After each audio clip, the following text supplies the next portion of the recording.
Buenas tardes. Agradezco en primer lugar a los organizadores de este evento la oportunidad de presentar esta experiencia.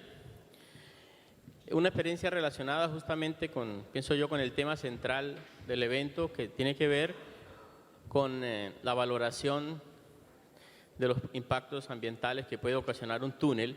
En este caso, específicamente se trata de la hidrogeología aplicada a la excavación de obras subterráneas. Caso específico de estudio, el túnel Santa Elena en el corredor vial Aburrá Oriente en Medellín, Colombia. Vamos a tratar el tema, un poco les muestro el índice. Vamos a ver un poco dónde está esta obra subterránea. Hay una segunda parte que tiene que ver con los estudios que allí se realizaron y después mostrar cuál es el resultado durante la excavación de este túnel. Entonces es una buena oportunidad de ver los estudios y después si estos estudios o estas previsiones cómo han resultado una vez el túnel ha iniciado su excavación. El túnel Santa Elena está ubicado en Colombia, en el departamento de Medellín. Es un túnel importante, su intención es unir el aeropuerto José María Córdoba con la ciudad de Medellín. Es un túnel además que une o su vialidad permite unir los valles de Aburrá y San Nicolás. En esta diapositiva se ve un poco lo que es la posición del aeropuerto, la ciudad de Medellín y un poco en líneas verdes discontinuas más gruesas lo que es el túnel Santa Elena. Las características principales de este túnel es un túnel hecho con método convencional, con perforación y voladura.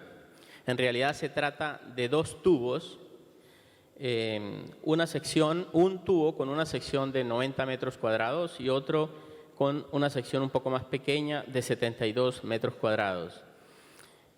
El diseño de este túnel, obviamente, como todo túnel diseñado con estas metodologías, incluye soportes o secciones tipo que a su vez contienen soportes primarios y revestimientos definitivos para cada tipo de terreno. Aquí vemos las secciones tipo B hasta la F, donde B es con la roca de mejor calidad y la F corresponde a una sección tipo de una roca de calidades más desfavorables. Una característica importante es que todas las secciones del túnel son drenantes, permiten el drenaje de la excavación. Unas pocas palabras acerca de la metodología de preinyección. Básicamente, una de las cosas importantes que se consideraron como medida de mitigación es si el túnel, como obviamente lo es, una obra subterránea como un túnel se comporta como un drenaje natural. Si el túnel me drena, es muy probable que, dependiendo de varios factores, pueda o no afectar los recursos hídricos que hay en superficie. Entonces, la mejor medida de mitigación es actuar sobre el mismo túnel. Y para eso está la metodología de preinyecciones, cuyo objeto es impermeabilizar el macizo rocoso.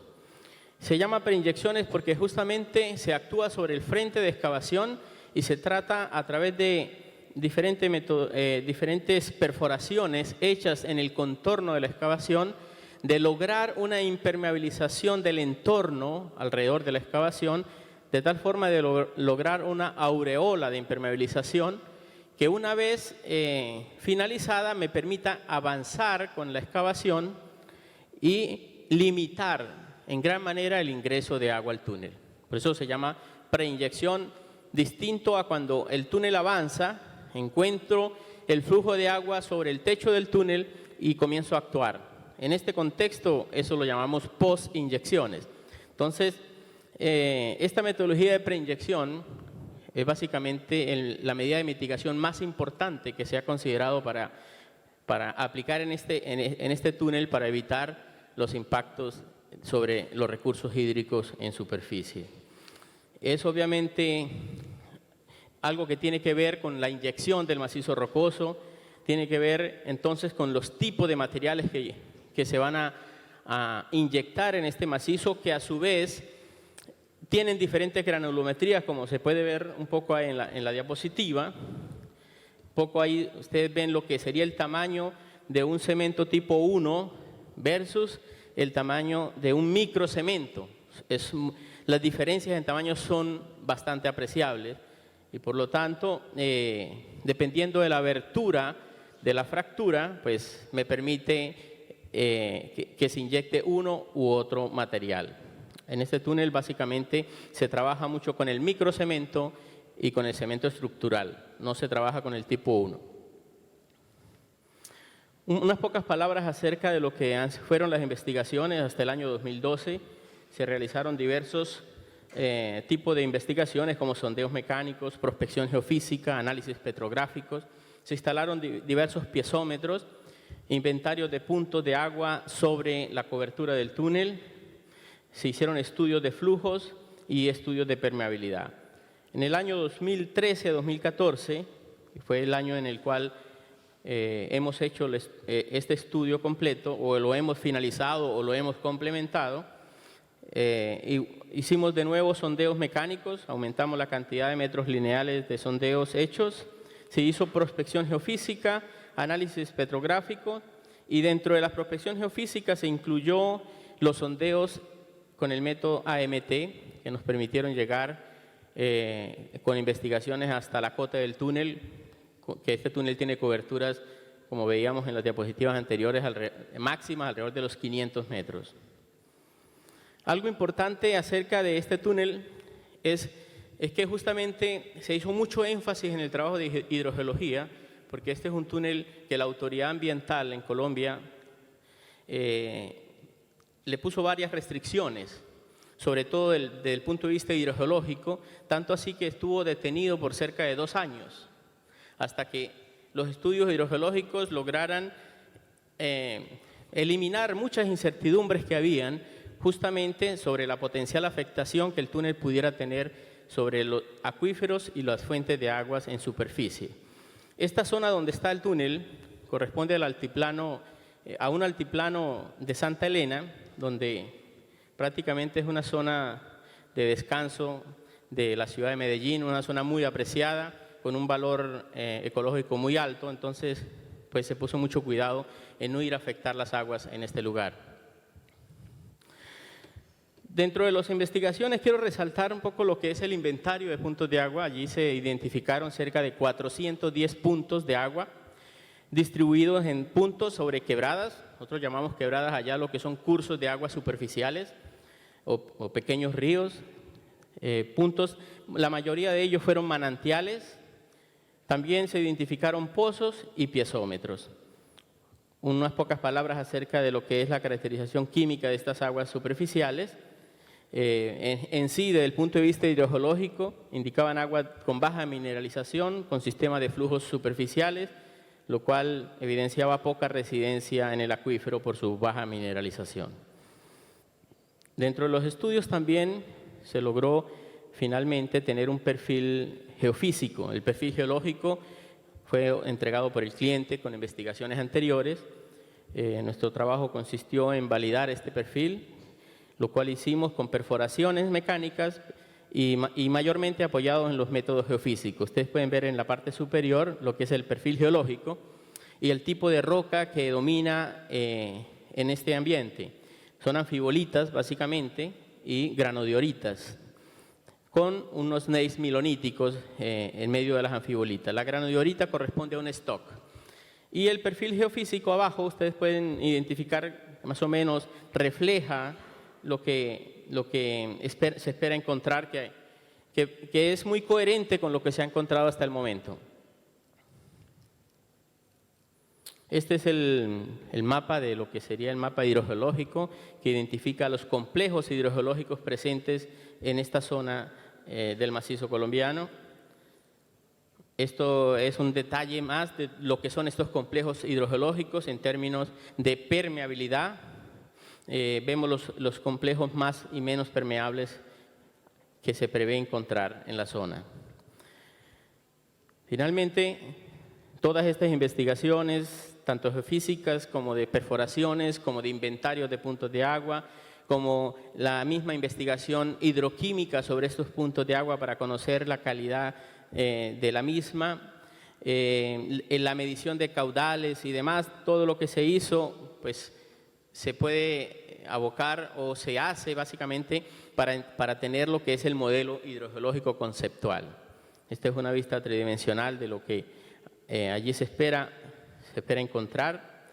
Tenemos el stock, tenemos las anfibolitas, el gneiss milonítico, y en esta diapositiva pueden ver ustedes básicamente las direcciones preferenciales del flujo, tanto superficial como subterráneo, resultante de los estudios realizados. El modelo hidrogeológico también lleva a tener ya previsiones acerca del agua que se espera encontrar en el túnel en términos de cantidad. En esta diapositiva podemos ver las previsiones hechas y se hicieron bajo dos escenarios con valoración analítica. ¿Qué pasa? O sea, ¿cuál es la cantidad de agua que esperamos encontrar en los dos tubos si no hacemos preinyecciones? ¿Y cuál es la cantidad de agua que se espera encontrar con preinyecciones? Aquí en esta diapositiva se pueden ver que los caudales esperados sin preinyecciones pues pueden oscilar entre los 220 a 260 litros por segundo, una cantidad esperada bastante alta de agua. Pero si se hacen las preinyecciones, la cantidad esperada se reduce drásticamente desde 63 a 72 litros por segundo. Donde se prevé encontrar la mayor cantidad de agua en el túnel, obviamente es a través de las zonas de falla y zonas de mayor fracturación. Dado que estos son macizos rocosos cristalinos, pues la conexión hidráulica entre la superficie y el túnel se puede dar a través solamente de estas zonas de falla y zonas de fractura, porque intrínsecamente el macizo rocoso tiene una permeabilidad prácticamente muy baja, que no permite el paso del agua, sino a través de estas zonas de falla y zonas de fracturación. Por lo tanto, ahí se ha previsto básicamente que el 40% de cada tubo se espera encontrar zonas de falla y zonas de fractura por donde va a circular el agua. Dentro de los métodos aplicados para analizar el potencial impacto que el túnel pudiera tener sobre los puntos de agua en superficie, está el método DHI, que valora básicamente 8 variables y las analiza con respecto a la traza del túnel, a la profundidad del túnel. Este método permite, digamos, de manera cualitativa, ubicar los potenciales o los probables impactos sobre los puntos de agua en 3 niveles. Un nivel que se considera despreciable desde el punto de vista probabilístico, un nivel bajo y un nivel de medio a alto. Está puesto en diferentes colores. El verde más oscuro corresponde a aquellos puntos de agua o aquellos cursos de agua superficiales que están más vulnerables a ser afectados por el túnel.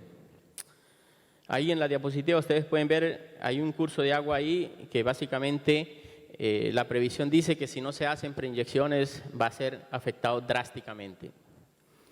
Este es un poco más la explicación de lo que es el método en sí. Las variables a las que hacía referencia antes corresponden básicamente a la fracturación del macizo, o sea, se valora qué tan fracturado está el macizo, se valora cuál es la permeabilidad que tiene este macizo rocoso que es intersectado por el túnel. También se tiene en cuenta la cobertura por encima de la clave del túnel, la zona plástica alrededor del túnel. Básicamente la zona plástica tiene que ver con el método constructivo. Pues la zona plástica básicamente con método con perforación y voladura es mayor que aquella si se usa una TBM, por ejemplo. Otras variables que se tienen en cuenta en esta metodología son las zonas de falla o zonas de mayor fracturación. Y una cosa importante que se introduce aquí es el tipo de agua que hay en el manantial. Dependiendo de la conductividad eléctrica, básicamente se clasifica el agua si es un agua superficial, si es un agua profunda. Entre mayor mineralización, pues se espera que el agua tenga mayor circulación y por lo tanto sea un agua de mayor recorrido, un agua más profunda. Y también puede ser un agua mixta, ¿no?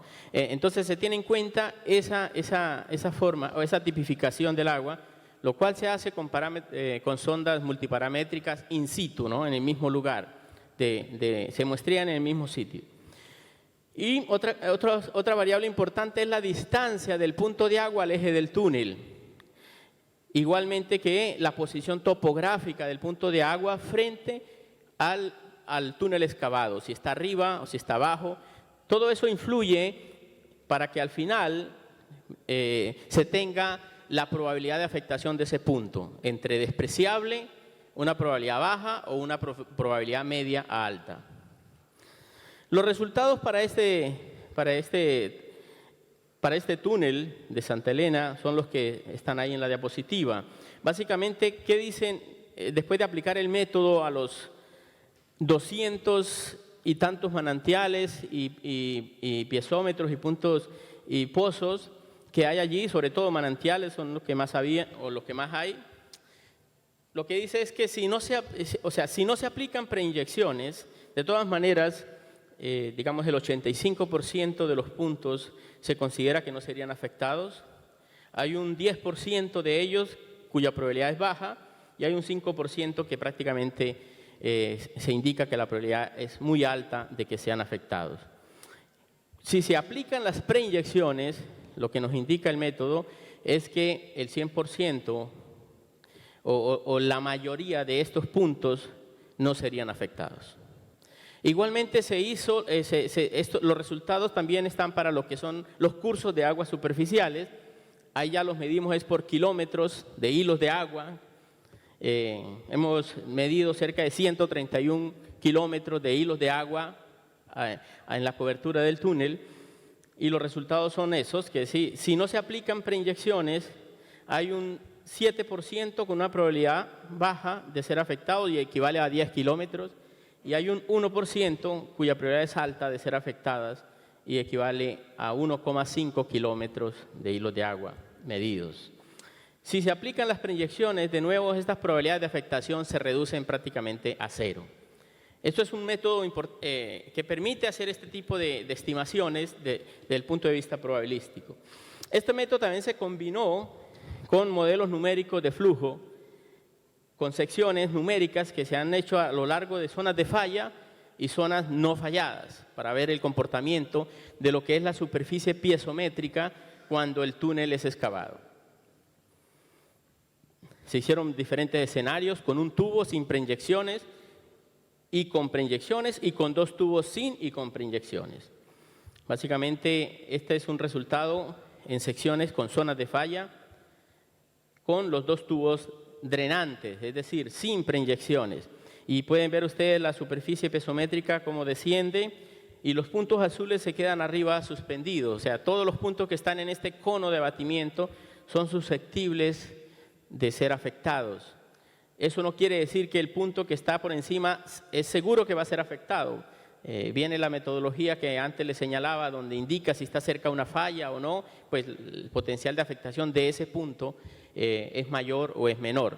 Pero el cono de abatimiento me determina, digamos, una zona importante para poder, digamos, restringir por lo menos o limitar mi monitoreo y tener más cuidado con esos puntos. Cuando se aplican las preinyecciones se ve que la napa freática desciende muy poco y por lo tanto las afectaciones son mínimas. Lo mismo que me indicaba el método de HI básicamente es corroborado por la sección numérica. Cuando la sección numérica se hace en una zona de macizo rocoso sana, sin zona de falla, lo que nos indica es que, como se esperaba, no requiere ningún tipo de tratamiento del macizo, ya es lo suficientemente impermeable y la napa freática pues, no cambia de lugar. Ahora les quiero compartir lo que es los resultados durante la fase de construcción. Todo lo que les he indicado antes son las previsiones que hicieron durante los estudios. Ahora vemos qué está saliendo en el túnel, que eso es una oportunidad es muy importante, darle seguimiento siempre a los estudios. En la medida que uno tiene la oportunidad de hacerlo es fantástico porque pues, puede uno ver qué tan lejos o cerca están las previsiones de lo que realmente se encontró. En este momento el túnel, básicamente lo que muestra esta diapositiva es que va en un 50%, es decir, el túnel no se ha terminado. Son dos tubos de 8.2 kilómetros cada uno y básicamente se ha excavado un 50% en cada uno de ellos. Unos pocos de datos acerca de los avances, que pues no me quiero detener en eso. vamos a hablar un poco de lo que ha sido el seguimiento durante construcción. Allí el régimen, aquí podemos ver en esta diapositiva lo que es la medición in situ con pluviómetros instalados en los portales, cómo se comportan estos pluviómetros o la lluvia que marcan estos pluviómetros, la intensidad, la cantidad de lluvia desde el año 2014 hasta el año 2017. Este es lo que es la curva, digamos, que muestra cuál es el promedio de lluvias mensuales. Claramente indica un régimen bimodal. Esto es una zona donde más o menos caen aproximadamente 2.800, 3.000 milímetros de lluvia. Estas diapositivas que van a ver a continuación muestran lo que es el ciclo hidrológico antes de excavarse el túnel. Y aquí quise mostrarles, de acuerdo a la misma comportamiento bimodal de la precipitación, en el primer periodo seco del año, en el primer periodo húmedo del año, segundo periodo seco y segundo periodo húmedo. Lo que quiero mostrarle con esto es que este túnel tiene seguimiento, por lo menos incluso más de un ciclo hidrológico antes de comenzar a construirse. Por lo tanto, la línea base del túnel estaba bien registrada, no solamente en términos de precipitación, sino de medición en cada uno de esos puntos de agua, el caudal que existe real, con mediciones mensuales, por lo menos 2 años antes de empezar la excavación del túnel. Por lo tanto, la línea base es una línea muy bien levantada. Estas diapositivas muestran ya en el periodo 2015-2016, el túnel comenzó a excavarse en el año 2015, en enero del 2015 comenzó un tubo y más o menos en junio comenzó el segundo, y muestra básicamente lo que es el ciclo también durante la excavación del túnel. Y este es el último periodo, que es incluso un periodo seco, básicamente el primer trimestre de este año, y quiero detenerme aquí para mostrarles que dentro del seguimiento que se hace, ustedes ven que hay tres factores que se monitorean siempre: manantiales, quebradas y piezómetros. Y hay en cada uno un puntico rojo que dice seco, seco, seco. Entonces aquí se muestra que hasta el momento no se ha secado ninguno de estos puntos, ¿no? Un año básicamente y medio después de iniciarse la excavación. Ahora les quiero mostrar lo que es el seguimiento de los manantiales, también el seguimiento sobre los cursos de agua superficiales y los seguimientos que se le han hecho a los piezómetros, versus el agua que sale en el túnel. Entonces, las gráficas que van a ver a continuación muestran caudal de infiltración dentro del túnel versus la permanencia de cada uno de estos puntos en superficie. Y de esta forma podemos ver aquí, por ejemplo, los manantiales. En este momento en que corresponde a este análisis de datos, estaban saliendo en el túnel con preinyección, porque este es un túnel donde se ha hecho preinyección siempre, de acuerdo a los compromisos adquiridos con la autoridad ambiental, que después de este estudio, la autoridad ambiental liberó liberó la licencia otra vez, permitió que el túnel volviera a excavarse.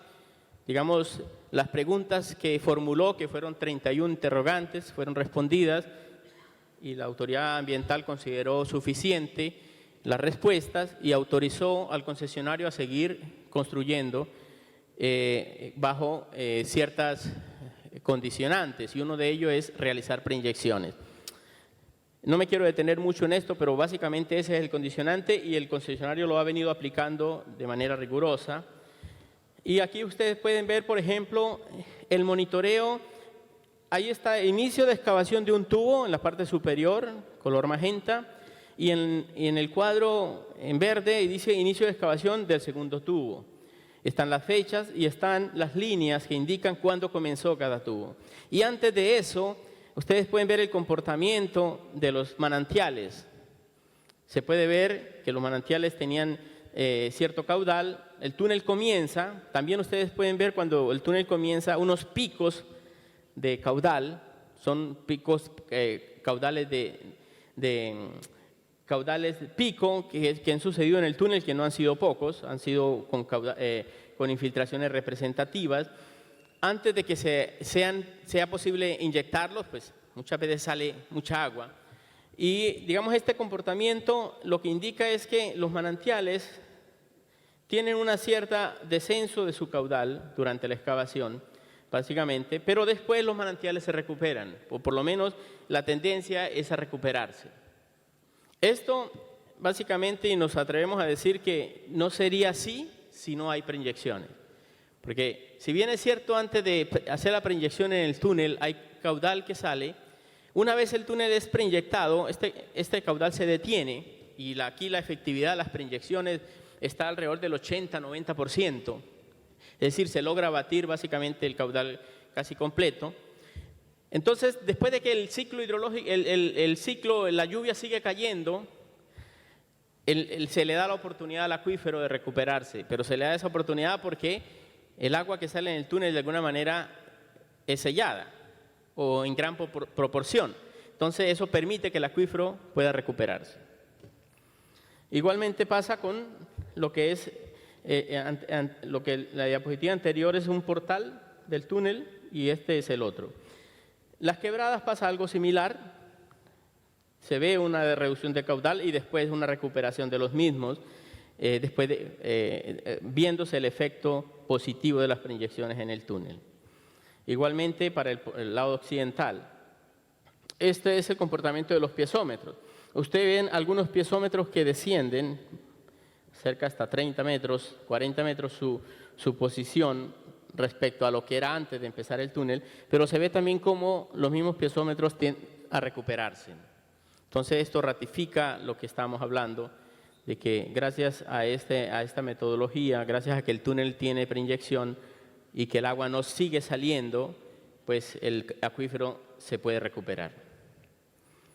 Eso es para el portal occidental igual. Como conclusión, este es un trabajo pionero en Colombia respecto a la valoración de los impactos que pueden llegar a generar la excavación de un túnel sobre los recursos hídricos superficiales y subterráneos. El modelo hidrogeológico de referencia permitió definir la cantidad y calidad de recursos hídricos presentes en lo que es la cobertura del túnel, recursos como manantiales, pozos, cursos de aguas superficiales. También permitió prever la previsión de ingreso de agua en el túnel, tanto a corto como a largo plazo, así como los potenciales impactos de la excavación del túnel sobre estos recursos hídricos presentes en superficie.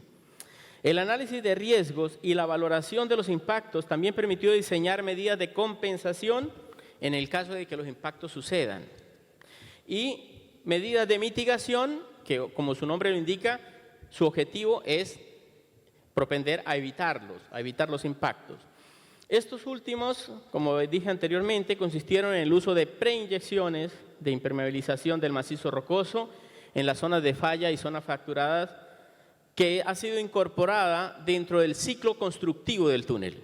Normalmente esto no está en el ciclo constructivo de un túnel. El túnel hace perforación, hace voladura, se saca el humo, se hace el desabombe, se empieza a colocar el concreto proyectado, se comienza a colocar lo que es el soporte primario y el túnel está otra vez en su ciclo para volver a ser perforado y a volver a hacer otro avance. Bueno, antes de avanzar, aquí en el ciclo constructivo se introducen las preinyecciones. Una palabra acerca de lo que fue la previsión o ha sido la previsión. Hay que tener en cuenta que se lleva el 50% de esta excavación y las previsiones de caudal que se espera encontrar en el túnel con preinyecciones, la previsión que les indiqué anteriormente va de 63 a 72 litros por segundo para el túnel, para los túneles excavados, para los dos. En este momento, por los dos túneles están saliendo 35 litros por segundo, es decir, la mitad. Considerando que estamos más o menos en la mitad de la excavación, se puede decir que es una previsión bastante acertada respecto a lo que se indicó en los estudios, respecto a lo que hoy está saliendo con túnel preinyectado. El seguimiento durante la construcción, es decir, las infiltraciones en el túnel, los caudales en los manantiales y cursos de aguas superficiales y los niveles en los piezómetros, evidencian que este túnel es un ejemplo positivo de cómo un apropiado estudio y diseño antes de la construcción hacen posible la coexistencia de grandes obras de ingeniería con el respeto al medio ambiente, en particular con la preservación del recurso hídrico, ¿no? Podemos decir que las herramientas que a nuestro juicio nos resultaron más útiles durante el estudio fueron las investigaciones geológicas, geotécnicas y hidrogeológicas iniciales. Resaltamos mucho la importancia del inventario de puntos de agua subterránea, que te permite tener una línea base antes de la excavación del túnel y por lo tanto un atento monitoreo de esa línea base te permite valorar el impacto del túnel o no, porque muchas veces lo que pasa es que no se tiene la línea base y el túnel pasa y bueno, si el campesino de la zona, hablando de túneles rurales, se queja, se sabe, si no, no. Pero la idea es tener una línea base completa antes de que el túnel sea excavado y de esa manera poder confrontarlo durante excavación y una vez se haya terminado. Podemos decir también que el análisis numérico, una cosa importante que resaltamos es todo esto para sacar un modelo hidrogeológico conceptual. Y después sí, podemos con el análisis numérico validar ciertas cosas de las metodologías analíticas y conceptuales. No recomendamos trabajar con modelos numéricos si no se tiene un modelo conceptual bien hecho. Y bueno, finalmente, la pregunta que uno recibe siempre en la zona, en zonas rurales, cuando están básicamente estos son túneles en zonas rurales, es el campesino que se acerca a uno cuando lo ve por ahí con la brújula, con el martillo, y le pregunta, ¿no? Ingeniero, ¿ese túnel me va a secar mi manantial? Esa pregunta que parece tan simple, pues es la que lleva, cuando se quiere darle a esta persona que tiene todo el derecho de recibir una respuesta responsable, pues es la que lleva a hacer estudios a un alto nivel y con metodologías de punta para poder responderle con toda la sinceridad y con modelos lo más acercados a la realidad posible. Muchas gracias.